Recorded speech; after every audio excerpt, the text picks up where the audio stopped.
Manchester United determined to get Alphonso Davies, a little bit like they were with Lenny Yoro back in the summer. Could they be beating Real Madrid to his signature?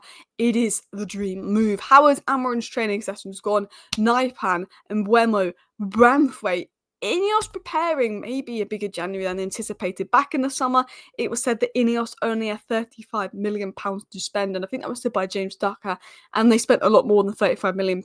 James Ducker's the one again saying we're not going to spend much in January. Could this be the double bluff game where they pretend they don't have much money and we do something big in the January window? I do want to have a conversation about Rasmus Hojlund. I do want to have a conversation about Amorim, but let's start on a positive, go into the transfer news, go into all of the news. But guys, please do hit that like button if you have not already, and of course subscribe down below to Alice Talks Football if you're new. We're on that road to 100,000 subscribers. We're on 97,596, so only 4 away from 97.6k. But this is the winning team in training.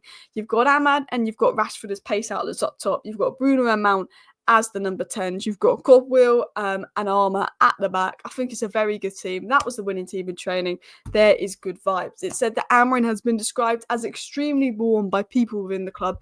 People seem to be loving his training, although I do feel like we got similar reports when Ten Hag first came in. So we do have to take that into mind, that there's obviously going to be a bit of a positive PR and a positive push there as well.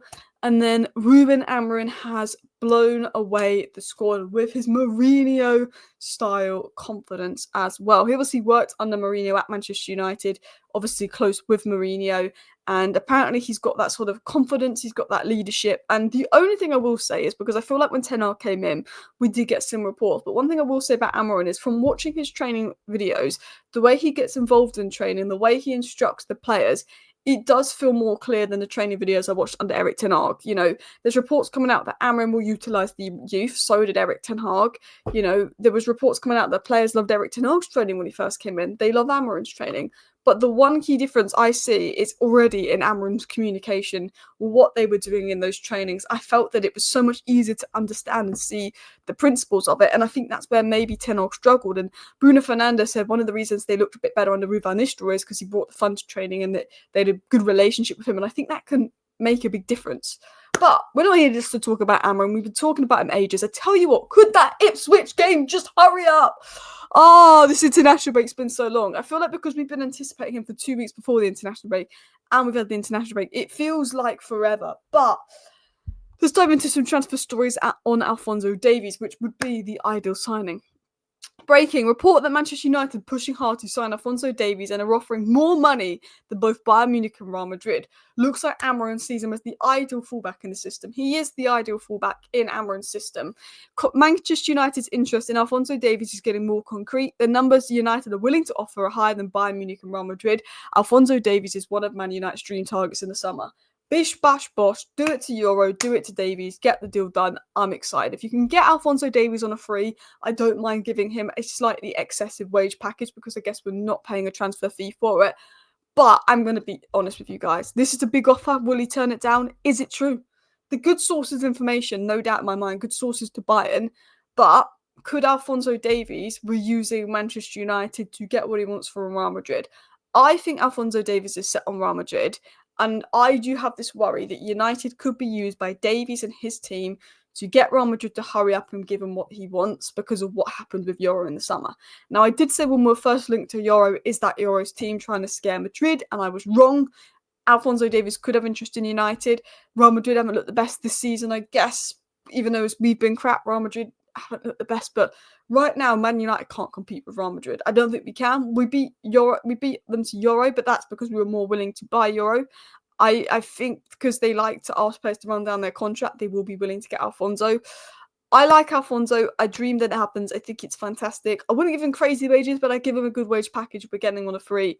But I would say good sources linking us to Davies. We want Davies. We will go for Davies for sure. But unless Fabrizio Romano, Ornstein or Laurie Whitwell says that Davies has an interest in United, I'd take it with a pinch of salt. I think we could get used to get what he wants from Madrid, because the January is looming. He can get a pre-contract with Madrid. I do think you see what happened with Euro in the summer. Could he scare Madrid into giving him ridiculous wages? That's the one thing you've got to look at there. Talking of a player we might be going for is Nypan. Now, I'm not sure if we're going to go for him now that Amorim's in. because I do think he's a little bit different to an Amorim type player, but I think he's young, mouldable, and amazing talent. Someone we looked at signing in the summer, but we said we'd wait to January when he was 18, Brexit rules. Man United and Arsenal have been linked to him. We've been linked to him a while. It said that United are leading the race to sign Nypan in January. However, Nypan is carefully considering his preferred destination after gaining widespread interest and wants to ensure he is in line for regular game time, is what's been said as well. I do think with Nypan, I think he's a good player, he's a good talent. I'll be happy if we bring him in, but I don't think it's a necessity because I almost want someone to come in January that's instantly going to come in and improve the first team. Nypan doesn't start, he gets minutes here and there. Maybe he breaks his way in and surprises us, but he doesn't start for me. And I think I want someone to come in that I know is going to start. And for me, as much as I like Nypan and a good talent, not someone you want to miss out on, but there's probably other talents out there. It was said per multiple reports, United are confident of signing Nypan and have also had contact with Franco Mastantuono's representatives, who I think is an even better talent than Nypan, but a bit more expensive. We might be acquiring two of the most promising young midfielders, Ineos pushing hard for us. We did have a report coming out that Ruben Amorim wants midfielders he believes can play at the intensity young and can be moulded. I do think Ineos have a very strong interest in going for young players that they believe Amorim can develop. They kind of want Amorim to be the guy that develops the players they bring in and gets the best out of them. So they could be going for these young profiles, but I don't know. We'll have to wait and see what happens. I think we sign one, maybe two players in January. I think we spend in January, but I don't think we spend big. I said among Anthony replacements could be Minteh, who's just only moved to Brighton, and Mbeumo at Brentford. Both have got good work rates, and Mbeumo can play centre forward, right forward. I really do like Mbeumo. Although they said, however, there's huge confidence in Amad Diallo and they could hinder his development. And I think with Amad, maybe we don't need him. Maybe a Kawenda winger is someone that can play wing back is more needed than someone that would be in the front three. Brian and Mbeumo would expect to be in the front three. Minteh maybe would play wing back. I think, Semenyo could do a job at wing back, but I think Kawenda and Semenyo probably more suited because they could do a job at wing back than maybe Mbeumo. But I think Mbeumo is a baller. But I think, we bought Anthony in for 85 million. We bought Sancho for 72 million. We've had Amad there the whole time. We've only spent 18 million on Amad, but if he scores a certain amount of goals, it will go up to 30 million pounds. But considering the money we spent on Sancho and Anthony, I think that money on Amad's well spent in the end. And people were saying it was a massive waste of money, but I think he's showing his worth a little bit, and I think he will continue to thrive under Amorim, a manager that's actually going to play him, because Ten Hag just benched him for no reason for like a month, and then he plays under Ruben man of the match 2 games in a row. Manchester United board have held more talks in recent weeks to assess the feasibility of making a move for Jared Branthwaite. I think Manchester United are big fans of Branthwaite. I think he's a profile player that suits many managers. I think United have a few concerns over Lissandro Martinez's fitness issues. Wide channel defending now that Ten Hag is gone. I like Leitcher. I rate him highly.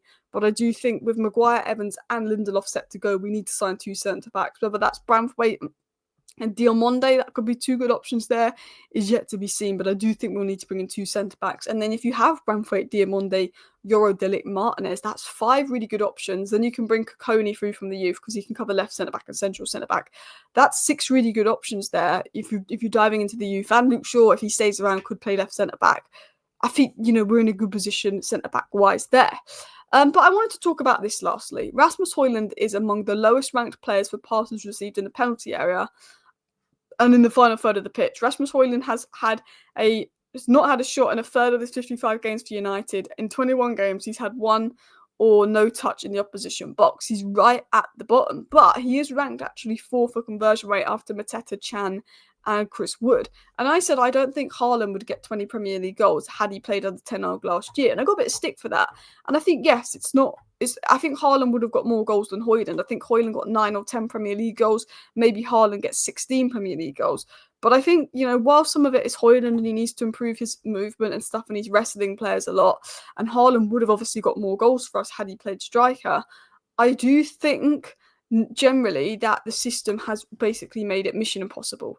I think the system has made Hojlund's job so difficult for him. Ten Hag's been asking him to wrestle, and I think that maybe under Amorim and the new system, yes, Hojlund has areas he needs to improve like movement, but I think more goals could come for Hojlund. Anyway, guys, please hit the like button. Of course, subscribe down below if you're new. Thank you for watching today's video. Only 3 subscribers away from 97.6k. on that road to 100k. But I'm going to wrap up the show here. Thank you for watching. See you next time. Bye.